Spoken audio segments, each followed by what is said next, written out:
આજે આ ઓડિયોમાં આપણે એક જટિલ પ્રશ્ન, ભગવાન કોણ છે તે સમજવા પ્રયાસ કરશું. આપણા બધાનો અનુભવ છે કે આપણે જે પરિવારમાં જન્મ્યા હોય, મા બાપની ભગવાન વિશેની, ધર્મ વિશેની જે માન્યતાઓ હોય એ આપણે સહજ ભાવે સ્વીકારી લેતા હોઈએ છીએ અને માનીએ પણ છીએ. અને આ વસ્તુ, આ પરંપરા વર્ષોથી ચાલતી આવી છે. આપણા મા બાપ, તેમના મા બાપે જે કંઈ ધર્મની આસ્થા કે ઈશ્વર વિશેના ખ્યાલો હોય એ તેમને આપ્યા અને તેમના ખ્યાલો આપણને મળ્યા. આમ ભગવાન વિશે જુદા જુદા ધર્મોની, લોકોની વિવિધ માન્યતાઓ બની.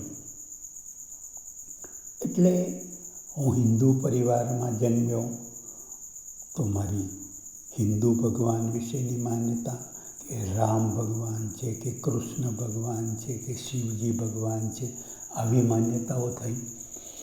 જો હું ક્રિશ્ચન પરિવારમાં જન્મ્યો તો ક્રાઇસ્ટ જ ભગવાન છે એવું હું માનવા લાગ્યો. જો હું ઇસ્લામમાં કોઈ પરિવારમાં જન્મ્યો તો ઇસ્લામિક માન્યતાઓ પ્રમાણે ભગવાન છે એવું હું માનવા માંડ્યો. આમ બધાની માન્યતાઓ, ભગવાન વિશેની માન્યતાઓ જુદી જુદી છે. એટલે ખૂબ ગેરસમજ થઈ છે. હકીકતમાં આ બધી માન્યતાઓ છે એ સત્ય નથી. તો હવે સવાલ એ થયો કે ભગવાન છે કોણ અને ખરેખર સત્ય શું છે? હવે ભગવાન શબ્દથી કદાચ ઘણી બધી ગેરસમજ ઊભી થઈ શકે, એટલે કોઈ ધર્મનો બાદ ન આવે એ માટે આપણે એને સત્ય એ શબ્દથી સંબોધીશું. સત્ય 3 ભાગમાં વહેંચાયેલું છે. એકને કહીશું આપણે વ્યવહારિક સત્ય, ઇમ્પિરિકલ રિયાલિટી. જે બધી વૈજ્ઞાનિક શોધો થાય છે આ વિશ્વની, એ બધી ઇમ્પિરિકલ રિયાલિટી. અને આ ઇમ્પિરિકલ રિયાલિટી વૈજ્ઞાનિકોના મત પ્રમાણે 4 બળ ઉપર આધારિત છે. મુખ્ય 4 બળ. એકને કહીશું લો ન્યુક્લિયસ ફોર્સ, બીજાને કહીશું હાઈ ન્યુક્લિયસ ફોર્સ, ત્રીજાને કહીશું આપણે ઇલેક્ટ્રોમેગ્નેટિક ફોર્સ, અને ચોથો જે છે એ ગ્રેવિટેશનલ ફોર્સ છે. હવેથી આગળ વધીએ. જે બીજી રિયાલિટી છે એને આપણે રિફ્લેક્સિવ રિયાલિટી અથવા સબ્જેક્ટિવ રિયાલિટી કહીશું, જેને આપણે પ્રતિભાસિત સત્ય કહી શકાય. આપણું જે મન છે ને, એક ચોક્કસ પ્રકારનું જગત બનાવે છે. ધારણાઓ, લાગણીઓ, માન્યતાઓ, શ્રદ્ધાઓ, આ બધાથી એક ચોક્કસ પ્રકારની રિયાલિટી બનાવે છે, જેને આપણે સબ્જેક્ટિવ રિયાલિટી કહીશું.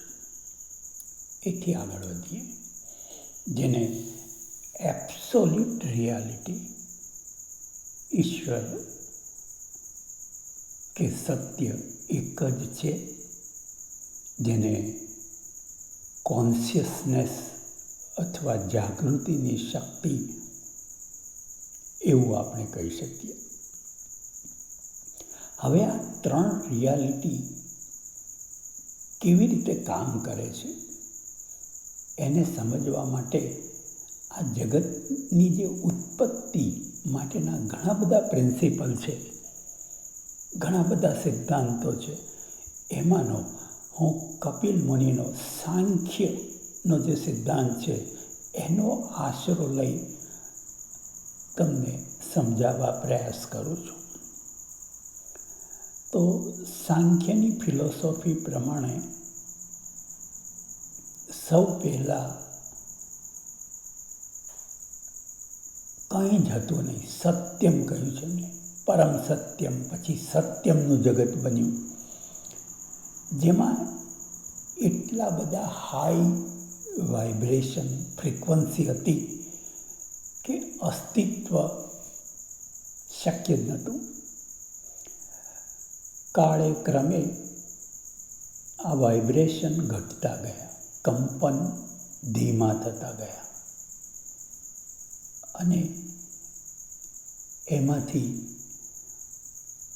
જે જગત બન્યું એ તપઃ બન્યું. એટલે એમાં 2 પ્રકારના ફોર્સ બન્યા, એક સેન્ટ્રીપીટલ ફોર્સ, બીજો સેન્ટ્રીફ્યુગલ ફોર્સ. એક કેન્દ્રગામી બળ અને બીજું કેન્દ્ર ત્યાગી બળ. તમે તમારી સમજ માટે શિવ અને શક્તિ એવું સમજી શકો, હેન અને હીન સમજી શકો. પછી આ કંપનનો દર જેમ જેમ ધીમો થયો એમ એક નવું જગત બન્યું, એને જનઃ કહીશું. હવે પરપોટા છૂટા પડ્યા, જીવન છૂટું પડ્યું. હવે એક પરપોટો જ્યારે છૂટો પડે છે ત્યારે એનું અલગ અસ્તિત્વ બને છે, જેને આપણે અહંકાર કહીશું. સિમ્પ્લિસિટીમાં એક અસ્તિત્વ અલગ બન્યું અને જ્યારે અસ્તિત્વ અલગ બને ત્યારે એની ઈચ્છાનો જન્મ થાય અને ઈચ્છાનો જન્મ થવાથી આપણું પહેલું લેયર બન્યું, જેને કહેવાય આનંદમય કોષ. To have, two gate and two enjoy. આ 3 હેતુ માટે એક લેયર બન્યું. હવે તમારે ભોગવવું હોય તો તમારે સ્થૂળતામાં જવું પડે. એટલે આપણું નેક્સ્ટ લેયર જે બન્યું એને વિજ્ઞાનમય કોષ કહીશું, જેમાં બુદ્ધિ અને 5 તન્માત્રાઓ ભળી. હજુ એટલું પર્યાપ્ત નથી, એટલે એનું નેક્સ્ટ લેયર બન્યું, જેને આપણે મનોન્મય કોષ કહીશું, જે મન અને 5 તન્માત્રાઓ બની. મન બુદ્ધિ મળી પણ શક્તિની જરૂર પડી, એટલે એના પછીનું જે લેયર બન્યું એને પ્રાણમય કોષ કહીશું. પ્રાણ, અપાન, સમાન, ઉદાન, વ્યાન, આ બધા પ્રાણોનો એક ચોક્કસ પ્રકારનો સમન્વયથી એક શક્તિનું ક્ષેત્ર બન્યું અને દરેક પ્રાણનું એક ચોક્કસ પ્રકારનું ફંક્શન રહ્યું. અપાનનું કામ ધારો કે ડાઉનવર્ડ ફોર્સ કહીએ, જેનું કામ એલિમિનેશનનું રહ્યું. પ્રાણનું કામ જેને આપણે અપવર્ડ ફોર્સ કહીશું, જે ચાલક બળ છે. જેવી રીતે સમાન એ પાચનનું કામ કરે, બ્લડ સર્ક્યુલેશનનું કામ કરે. એવી રીતે ઉદાન જે મેટાબોલિઝમ કહી શકાય, વ્યાન જે ન્યુરોલોજિકલ સેન્સીસ સાથે કનેક્ટેડ છે. આમ આવા 5 બળોનું સમન્વયવાળું અસ્તિત્વ, જેને આપણે કહીશું પ્રાણમય કોષ. હવે પ્રાણમય કોષ પછીનું જે નેક્સ્ટ લેયર આવ્યું, જેને આપણે અન્નમય કોષ કહીશું. હવે આપણા અસ્તિત્વ માટે આપણે સૌ પહેલાં જ્યારે આપણું ડિઝાયર પેદા થઈ ત્યારે આપણે મા બાપને પસંદ કર્યા, સમયને પસંદ કર્યો અને અસ્તિત્વમાં જાયગોટ તરીકે, પહેલા સેલ તરીકે આપણે કન્સીવ થયા. માતાના ઉદરમાં એક સેલના સ્વરૂપે આપણું અસ્તિત્વ આવ્યું. પછી 1માંથી 2, 2માંથી 4, 4માંથી 8, આમ સેલ વધતા ગયા અને આ સેલ વધીને 80 to 100 ટ્રિલિયન સેલ બની ગયા. જ્યારે મેચ્યોર થયા ત્યારે આ સેલ આટલી સંખ્યામાં વધતા ગયા. હવે આ જે પ્રક્રિયા છે એને સપોર્ટ કરવા માટે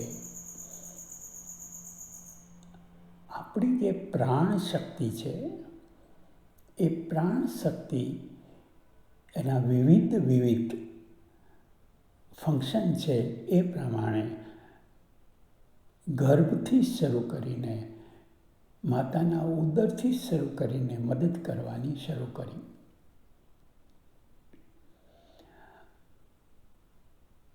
આ જે શક્તિ છે એનું જે નેક્સ્ટ લેયર આવ્યું, જેને આપણે કહીશું પંચમહાભૂતોની શક્તિ. પૃથ્વી તત્વ છે, જળ તત્વ છે, અગ્નિ તત્વ છે, વાયુ અને આકાશ તત્વ.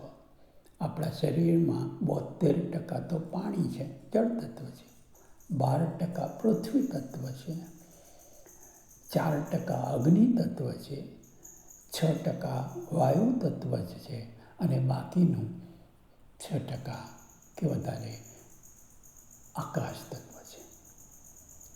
આમ પંચમહાભૂતોનું આ શરીર બન્યું અને એને અનુરૂપ આપણા શરીરમાં વાત, પિત્ત, કફની શક્તિઓ બની. હવે જીનેટિકની રીતે વિચારીએ તો આપણા શરીરમાં જે આ ટ્રિલિયન્સ ઓફ કોષો છે એ કોષોનું સંચાલન કઈ રીતે થાય છે એ સમજીએ તો આપણું જે આ શક્તિના લેયરો છે એનો પ્રભાવ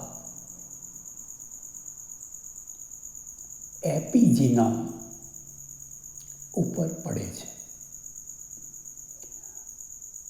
એપિજીનોમમાં જે એન્વાયરમેન્ટ બદલાવાથી આપણા શરીરમાં જીન્સ એક્સપ્રેશન બદલાય છે. એટલે 4 બેઝિક કેમિકલ એડિનાઇન, ગુનાઇન, સાઇટોસાઇન, થાઇમાઇન, આ 4 ATCG, આ 4 કેમિકલ છે એ બેઝિક કેમિકલ છે. એનું જે જીન્સ એક્સપ્રેશન છે, એનો જે કોડ છે બદલાય છે. એ બદલાય એટલે શરીરની અંદર હવે જે પ્રોટીન બને છે એ એને અનુરૂપ બને છે. એટલે કે ન્યુરોટ્રાન્સમીટર કે હોર્મોન્સના જે બધા કેમિકલ છે એ એની સાથે કનેક્ટેડ, કોરિલેટેડ છે અને એને અનુરૂપ કેમિકલ આપણું લીવર શરીરમાં બનાવે છે. એટલે આપણા શરીરમાં જે વિવિધ પ્રકારના કેમિકલો લીવર પોતે જ બનાવવાની ક્ષમતા ધરાવે છે. જ્યારે આપણે એનર્જી ફિલ્ડ બગડે છે તો એને અનુરૂપ એની અસર કેમિકલમાં બને ફેરફાર થાય છે, એના પરિણામે રોગ થાય છે. આ રીતે આપણું આ શરીર ચાલે છે. એટલે શરીરને ચલાવવા માટે 3 પ્રકારના જે બળો છે, કોસ્મિક એનર્જી જેને આપણે કહીશું, એબ્સોલ્યુટ રિયાલિટીમાંથી જે મળે છે એનું, જેને કોન્શિયસનેસ કહેવાય કે આત્મા તમે કહી શકો છો, એનો પણ ફાળો છે. આપણી જે સબ્જેક્ટિવ રિયાલિટી છે, જેને તમે મન કહી શકો છો, એનું પણ એટલું જ મહત્ત્વ છે. અને સાથે સાથે જે ફિઝિયોલોજિકલ રિયાલિટી, જેને એમ્પિરિકલ રિયાલિટી કહીએ છીએ, એ આપણી ફિઝિયોલોજીને કંડક્ટ કરે છે. એટલે આમ આપણે ફિઝિયોલોજિકલ ડ્રામા આપણું ચાલે છે, તેને અનુરૂપ સાયકોલોજિકલ ડ્રામા પણ મન ચલાવે છે. અને એ બંનેનો આધાર કોસ્મિક ડ્રામા પર હોય છે. આટલું સોફેસ્ટિકેટ શરીર આપણને ઈશ્વરે આપ્યું છે, કોઈ ઈશ્વરી સત્તાએ આપ્યું છે. તો હવે સવાલ એ થયો કે આ બધી ચર્ચા કરવાનો મારો હેતુ એ હતો કે એક આપણું જે સોફેસ્ટિકેટ શરીર છે એને ચલાવવા માટે કેટલી જટિલ પ્રક્રિયા છે. આપણા શરીરમાં આપણે ધારો કે એક નાનકડો ફેરફાર થાય, આપણે કાંઈક ખાધું તો એના પછી મિલિયન્સ ઓફ એક્ટિવિટી એની આપોઆપ શરૂ થઈ જાય છે. તો સવાલ એ થયો કે આ બધું કોણ કરે છે? એ ચોક્કસ આપણને સવાલ થાય. તો મારો જવાબ છે, એ એક એવી સત્તા કરે છે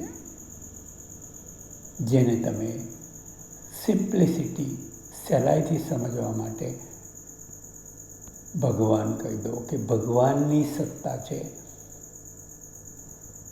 જે ચાલક બળ છે, એ આ શરીરને ચલાવે છે. અને ઋષિઓની પરંપરા પ્રમાણે, સમજ પ્રમાણે, યથા પિંડે તથા બ્રહ્માંડે, આ શરીરનું સંચાલન જે સત્તા કરે છે એ જ સત્તા બ્રહ્માંડનું સંચાલન કરે છે. એને આપણે ભગવાન કહીશું.